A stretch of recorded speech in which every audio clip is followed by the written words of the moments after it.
அடுத்தது 16வது அத்தியாயத்தின் விஷய சுருக்கம்.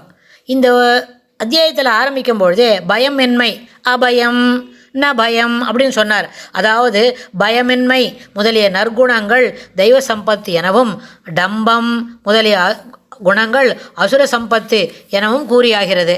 முதல்ல இருக்கச்சே ஆரம்பிக்கும் பொழுதே என்ன பண்ண, அபயம் ஆரம்பிக்கச்சேவே சத்துவசுப்தி, அபயம் அச்சமின்மை, மன தூய்மை, ஞானத்திலும் யோகத்திலும் நிலை பெற்று இருக்க வேண்டும் என்கின்ற எண்ண ஓட்டங்கள், தானம், புறக்கரணங்களை அடக்குதல், சுவாத்தியாயம் அதாவது சாஸ்திரங்களை ஓதுதல், இவை அனைத்தும் என்ன, தபஹா ஆர்ஜவம் இவையும் சேர்ந்தது. ஆர்ஜவம் என்றால் நேர்மை, நேர்மை, சத்தியம், உண்மை, அதெல்லாம் என்னது, நற்குணங்கள் சேர்ந்தது.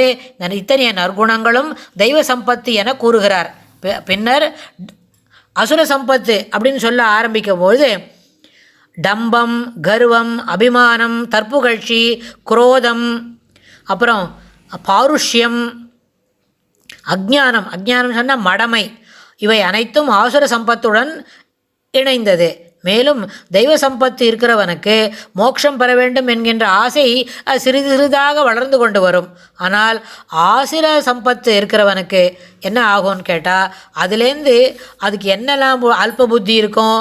அதுக்கப்புறம் இந்த உலகத்தில் எல்லாமே தன்னால் தான் நடக்கிறது அப்படின்னு சொல்ல துவங்குவாங்க.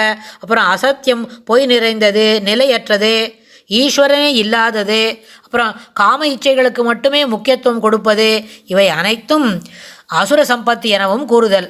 அசுர சம்பத்து உடையவர்கள் ஈஸ்வரனை அவமதிப்பர் என்றும், அதனால் படிப்படியாக தாழ்ந்த பிறப்பையே அடைவர் எனவும் கூறுதல். மேலும் காமம், கோபம், லோபம் இவை மூன்றுமே நரகத்திற்கு பகிரங்கமான வாயில்கள் என்னும், மேலும் ஐஸ்வர்யம், வித்யாகர்வம் இவை நரகத்திற்கு மறைமுகமான வாயில்கள் என்றும் கூறுகிறார்.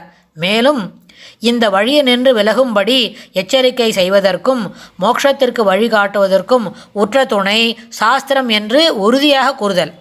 இப்படிலாம் இருக்கும், அசுர சம்பத்தோடு இருக்கும். இதுலேருந்து எப்படி வளருது, இப்படியே கீழே தாழ்ந்து தாழ்ந்து தாழ்ந்த பிறவியிலே போயின்னு இருக்க முடியுமா அப்படின்னு கேட்டால், மனசுக்குள்ளே அர்ஜுனனுக்கு இதுபோல் ஒரு யோஜனை வருது. நமக்கும் தான் இந்த 20வது ஸ்லோகம் படிக்கும்போது கொஞ்சம் பயமாக இருந்தது. என்ன இப்படி கீழே கீழே போயிட்டே இருப்போமா, இப்படி சொல்கிறார் பெருமாள் அப்படின்னு நம்ம பார்த்தோம். அப்புறம் அவரே கொடுத்து 2 ஸ்லோகம் தாண்டி சொல்லிக்கிறார். ஆனால் இதையெல்லாம் தாண்டி மேலே வரணும் அப்படின்னு சொன்னால், அதற்கு இத்தகைய வழியிலின்று விலகும்படி எச்சரிக்கை செய்வதற்கும், அடே இப்படி செய்யாத அப்படின்னு சொல்கிறதுக்கும், எதை செய்யணும்னு எடுத்துக்காட்டி சொல்வதற்கும், மோட்சத்திற்கு வழிகாட்டுவதற்கும் உற்ற துணை சாஸ்திரமே என்று கூறுதல். மேலும் சாஸ்திர பிரமாணத்தை ஏற்காமல் தன் மனம் போன போக்கில் நடப்பவன் இகத்திலும் பரத்திலும் என்ன பண்ணதில்லை, நன்மையை அடைவதில்லை என்றும் உறுதியாக கூறுகிறார். அதனால் சாஸ்திரம் என்ன சொல்கிறதோ அதை மாற்றாமல் செய்யணும். அதை காட்டிலும் நம்மளுக்கு ரொம்ப அதிகமாக விஷயங்கள் தெரிந்திருப்பதற்கு வாய்ப்பில்லை.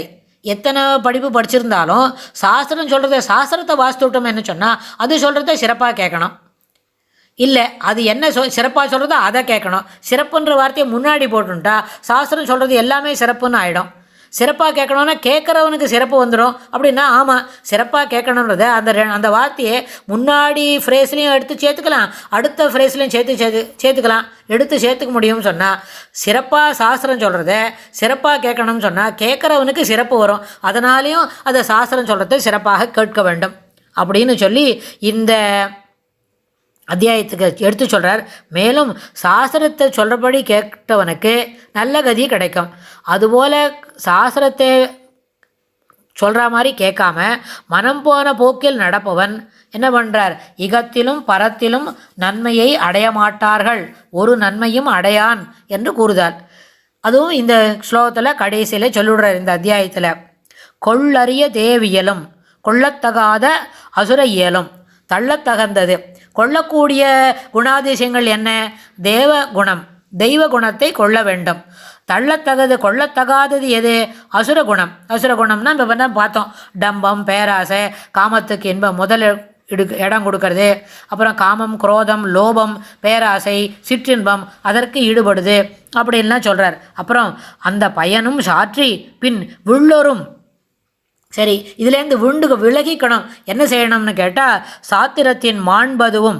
சாத்திரத்தின் மாண்பு என்ன, சாஸ்திரம் விளக்கி எதை கூறுகிறதோ, எதை விளக்கச் சொல்கின்றதோ அவற்றை விளக்கி விளக்கமாக சொல்வதை ஏற்றுக்கொள்ள வேண்டும் அப்படின்னு இந்த விஷயத்தை சொல்லிட்டு, யார் அவன் சொன்னது யாருன்னு கேட்டால், தாமரையால் வாழ் மார்பன் பார்த்தனுக்கு கூறும் பரிந்து. பெருமாள் பார்த்தனை பார்த்து ரொம்ப பரிவோடவும் அன்போடவும் என்ன சொல்லி கொடுக்குறாருன்னு கேட்டால், சாஸ்திரத்தின் மாண்பு எது அப்படின்னு சொன்னால் அதில் எதை விளக்க சொல்லியிருக்கதோ அதை விளக்கணும், எது விளக்கமாக சொல்லியிருக்கோ அதை ஏற்றுக்கொள்ள வேண்டும் அப்படின்னு. அந்த தாமரையாள் மார்பன் யாரு? ஸ்ரீமன் மகாலட்சுமி. ஸ்ரீ மகாலட்சுமி பெருமாளுடைய திருமார்பில் உறைந்திருக்கிறாளே, அவளை திருமார்பில் இருக்கிறதுக்கு இடம் இருக்கே, அவளோட கேள்வன் யார்? ஸ்ரீமன் நாராயணன் பார்த்தனுக்கு பரிவாக இந்த ஸ்லோகங்களை சொல்லி கொடுக்குறார் அப்படின்னு சொல்லி இந்த அத்தியாயத்தை நம்ம முடிக்கலாம். அடுத்த அத்தியாயத்தில் இன்னும் விரிவாக பெருமாள் நம்மளுக்கு என்னெல்லாம் சொல்லறதுக்கு தயாராக இருக்காருன்னு நம்ம தெரிஞ்சுக்கலாம். इति श्रीमद्भगवद्गीतासु उपनिषत्सु ब्रह्मविद्यायां योगशास्त्रे श्रीकृष्णार्जुनसंवादे दैवासुरसम्पद्विभागयोगो नाम षोडशोऽध्यायः. श्रीकृष्णाय तुभ्यं नमः.